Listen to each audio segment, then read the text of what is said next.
Bonjour, voici une petite présentation qui va vous montrer comment et pourquoi cloner une machine dans VirtualBox.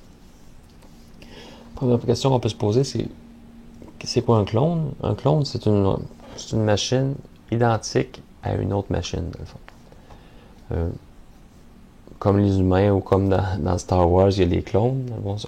C'est une copie de quelque chose, avec un clone. Pourquoi je voudrais faire ça? Deux cas qui me viennent en tête, comme ça ici.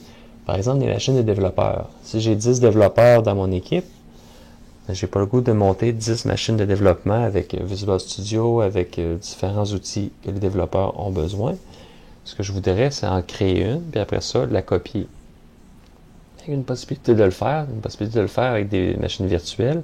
Je crée une machine virtuelle, ensuite je la clone 9 fois, dans le fond, si j'ai besoin de 10 machines. Une autre possibilité, c'est les serveurs. Si j'ai, par exemple, 2 serveurs web, et pour une raison quelconque, en fait, probablement parce que j'ai plus de trafic que dans le passé, je vais en ajouter un. Ce que je peux faire, c'est cloner un des 2 serveurs que j'ai déjà et l'ajouter à ma ferme de serveurs, derrière le balanceur de charge. On va regarder ici comment le faire.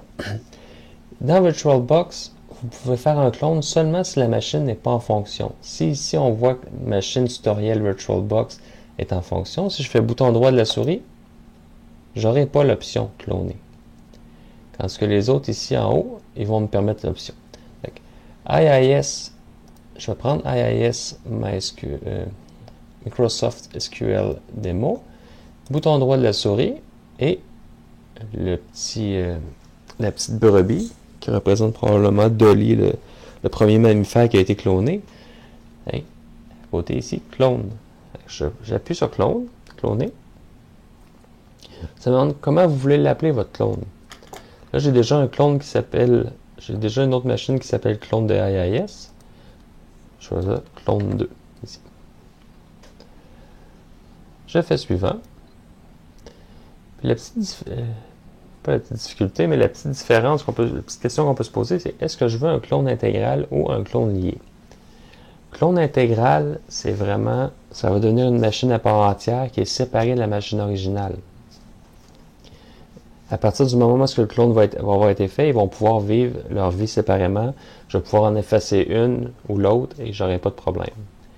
Dans le cas d'un clone lié, c'est une façon de faire pour diminuer l'espace disque qui est requis.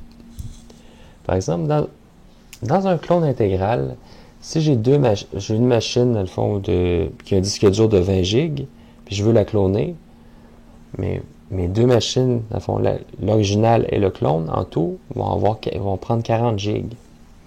Si j'utilise la méthode clone lié ici, ce qu'ils vont faire, c'est que les 2 machines vont pointer sur le même disque dur.